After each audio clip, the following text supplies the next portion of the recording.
How to add yellow basket on a TikTok shop. The first things first is, of course, you need to have a seller's account directly from the TikTok shop.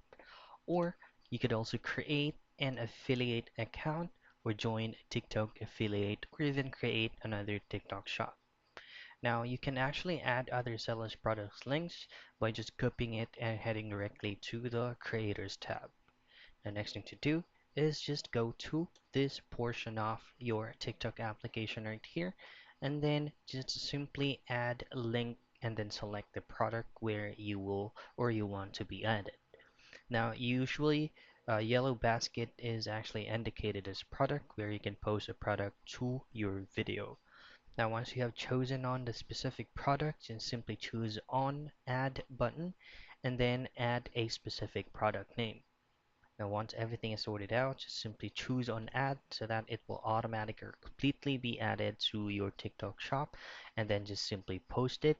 And then once the buyer would like to purchase one of the products that you posted, they will just click on the yellow basket to confirm and complete the purchase.